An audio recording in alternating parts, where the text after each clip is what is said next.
Offensive philosophy. I don't like to get deep into philosophy. You know, I like the exchange of ideas, but more important to me is ideas that come from being practiced. Ideas that are evidence based. That we've got um, we've got a place for them in the real world that we can study them. So as I'm talking through offensive philosophy, I just want to kind of make this clear about really what I'm getting into. This isn't a philosophy where I've just kind of sat down and thought about what I liked and what I don't like. This is a philosophy that's been built over a career in studying, you know, in games where we've done things well offensively, where we've contributed to the success of the team, versus games where maybe we fell short.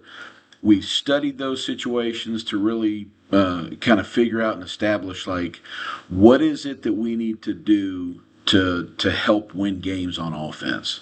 And so that's kind of what this philosophy is built on.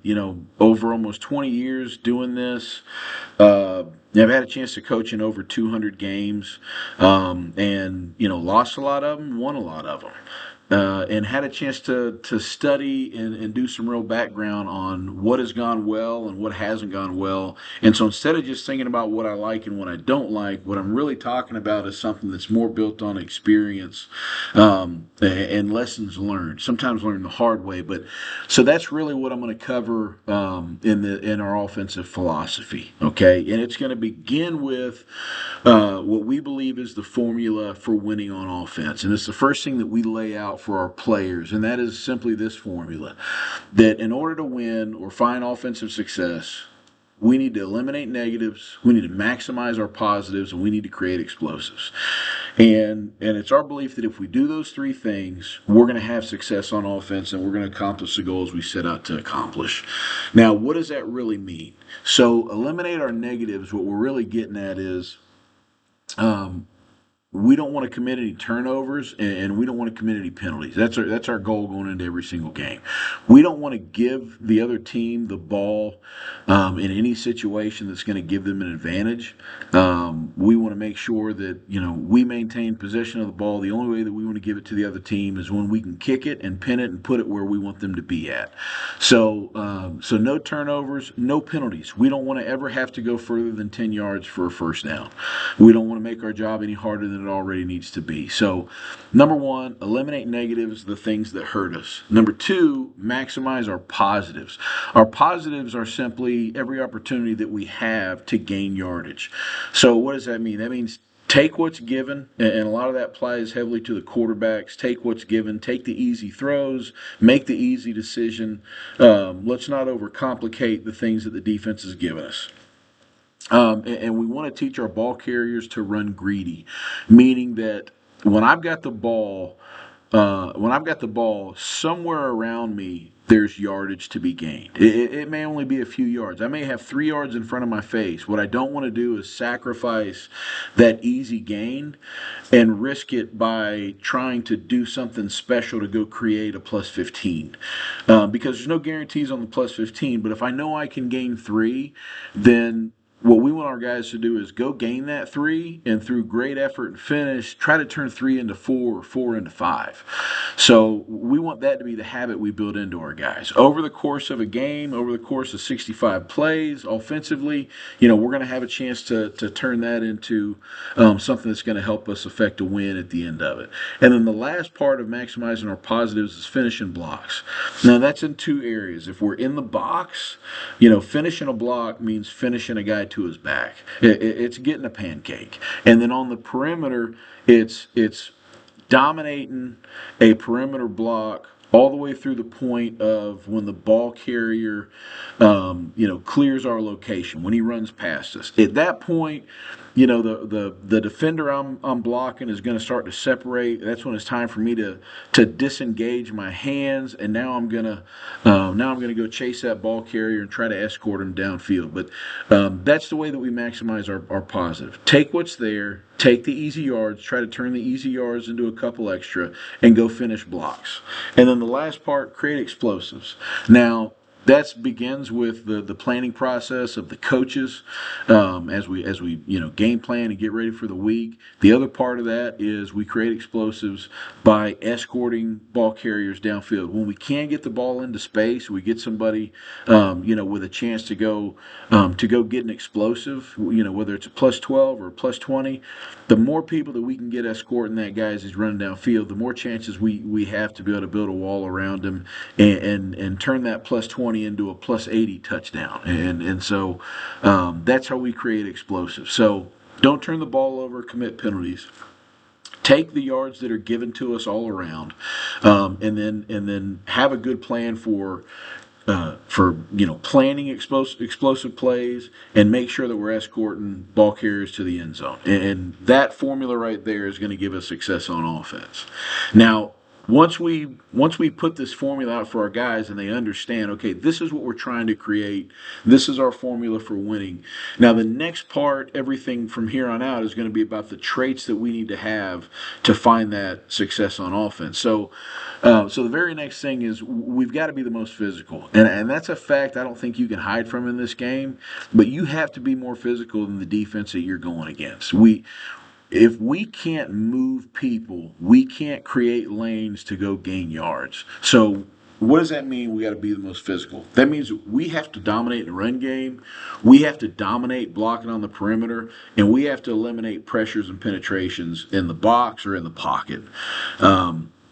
You can't hide from the fact that the most physical team has the best chance to win. I mean, most likely the most physical team on the field is going to win the game.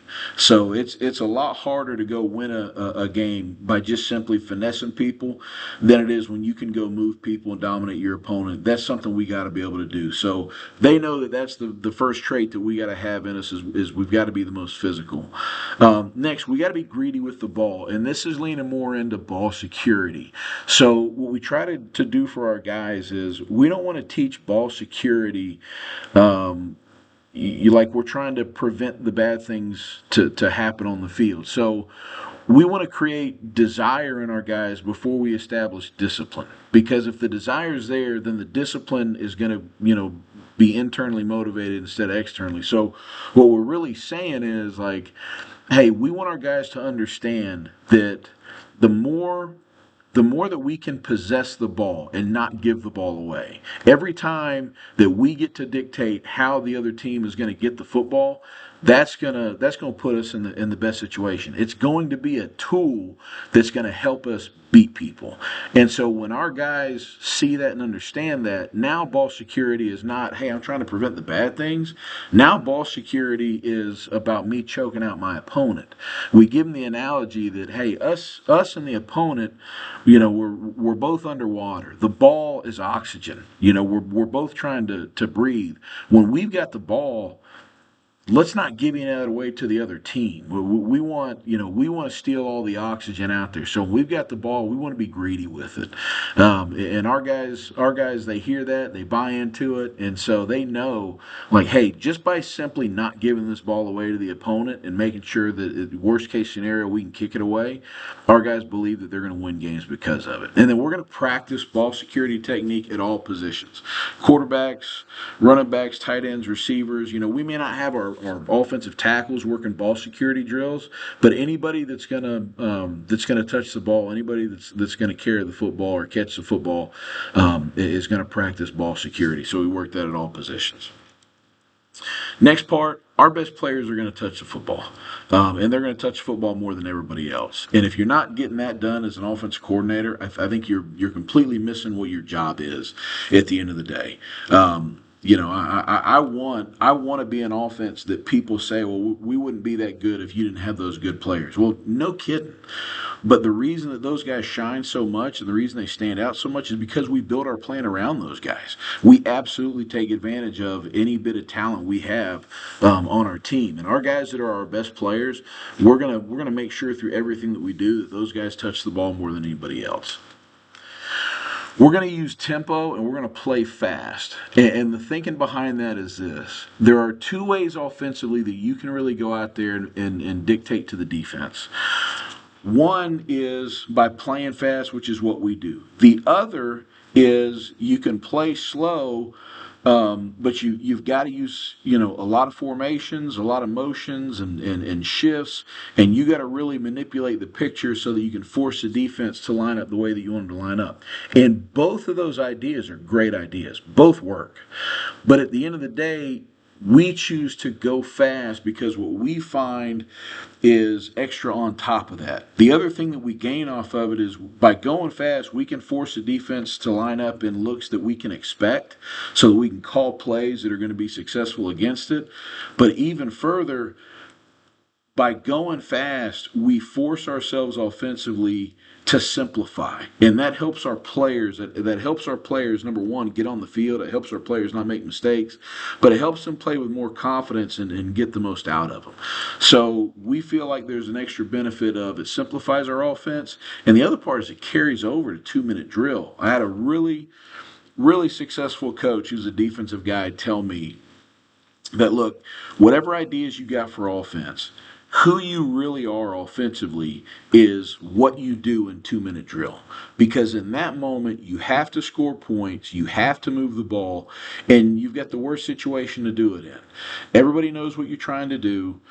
You've got limited time to get it done. Your back is truly against the wall. Who you are in that situation is who you are offensively. And so we've always began everything about our identity as an offense with who we are when we're in 2-minute drill. So we go fast because when we're in 2-minute for us doesn't mean we're just throwing the ball every single play. 2-minute for us, we may still go run the ball because of how fast our operation is. So that's why we choose to go fast, but we believe in it. It simplifies the defense. It forces us to be simpler on offense, which makes our players better, and it carries over into crucial moments in the game when we get to 2-minute drill. We're going to take shots, and we believe in taking shots. We want to take at least 8 shots a game. That's 2 shots every quarter.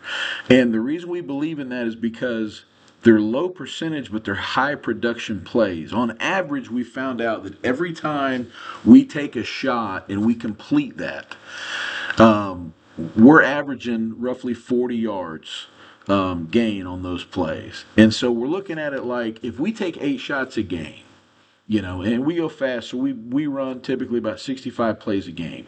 If we take 8 shots, even if we're not 50% on that, if we complete 3 of the 8, well, that's probably going to be about another 120 yards of extra offensive production that we're going to have. That's going to make a big effect on field position. That's going to really help us with momentum. It's going to create more opportunities for us to be in scoring position at the end of the day. So we've got every incentive to take shots downfield to go make some big plays happen. The other thing we gain out of it is the hope factor on our sideline is always up, meaning there's never a moment where our guys really feel like we're out of a game.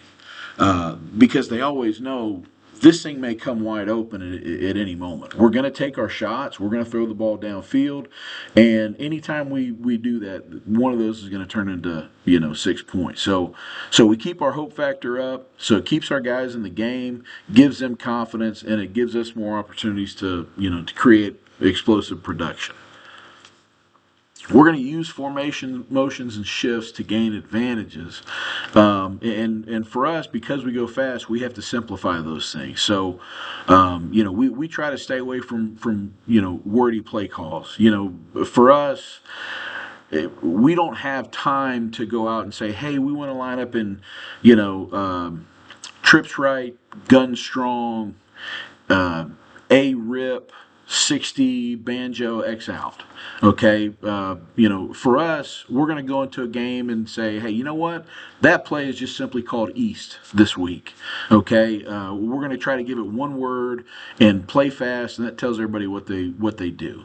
We do the same thing with our motions and our shifts. So we try to make it so that so we can call those things and not have to slow down, not have to get real wordy with our calls.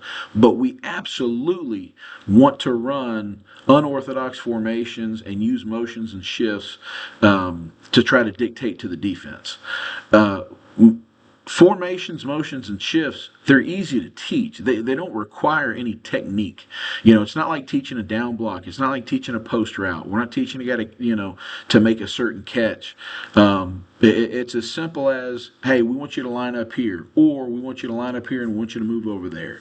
You know, it doesn't require any technique. So simple things to teach, but it can force the defense to show certain things. If we can line up in an unbalanced formation, we'll do that if we know we can force a certain call by the defense and we'll use it against them. It's how we can go create winning matchups. It's how I can, make sure that my best player can get matched up against their worst safety at the end of the day. So we're going to use those things, and that's gonna be on film. You're going to see us do that.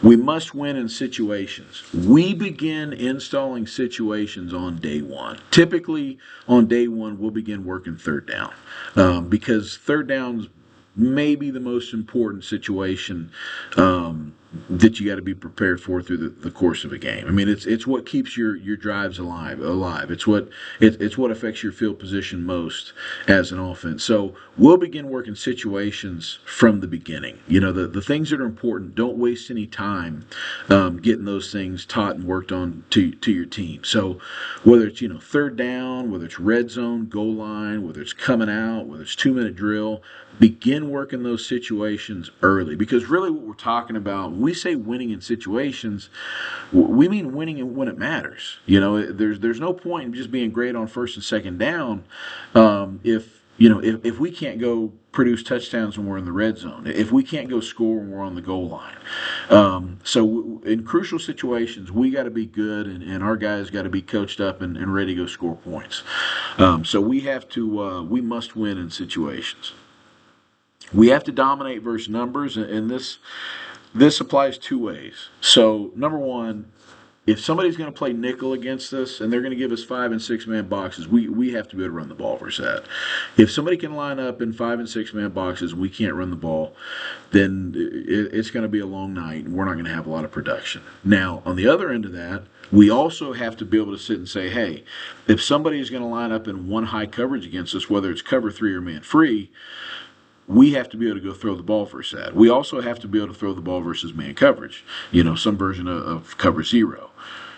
If we can get dictated to, or a team can say, hey, we can play cover 2 all night and you still can't run the ball, it's going to be a struggle. We have to be able to dictate that back and forth. If we can force a defense to have to, switch in and out of that 2 high, 1 high, how many people are down in the box, and make them mix that look up, then we're going to have success that night.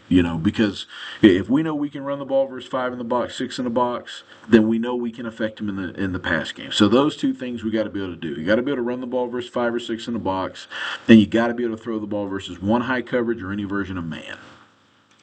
And then last part, we believe in trick plays and specials. They're juice bullets for us. They're things that keep our momentum in the game. When our kids know that we've got a couple specials we're going into the game with, and they're sitting in our pocket and we could call them at any time, then they know that we're never out of it no matter what the situation may be. We typically like to carry at least 3, one for the first half, one for the second half, and one for, hey, we're a little bit desperate. We need to get some momentum going right here. We'll typically carry 3. We have carried more going into it, but it's also an unconventional way to spread the ball around to guys in positions that aren't your best players. It's a great way to be able to get tight ends on, hey, we're going to run a tight end delay, or we don't throw the ball a lot to our running backs, so we're going to get a boot and slip him out of the back door running a wheel route and get a throwback to him. Maybe it's a reverse with a screen throwback to the quarterback, or just different ways to get the ball to people that are not being keyed on. So it's a great time to use decoys when you're using your trick plays. Now, also, because trick plays typically are going to end up putting the ball in space, it's also a great way to get the ball to your best players, and that's the first way that we think about it. Anytime I can get the ball to my best player and have him in space, we're gonna get good production out of it. So, and then finally, we want to run them every single week during the season. We want to get trick plays on film. whatever trick play we run in week one, we're probably not going to run that trick play again until the late part of the season. So everybody that we're playing in the meantime, they're gonna see that trick play. They're gonna have to prepare for it. They're gonna waste reps in practice getting ready for that trick play because we may run it, we may not run it. So the more trick plays they see on film, the more they got to waste time, being ready for those tricks. So this has been built up over a long period of time. We definitely learned a lot of this through hard lessons and through a lot of planning. But this is what I believe in terms of offensive philosophy. This is how we believe we win games and the things that we have to have in place in order to be successful. So this is our philosophy.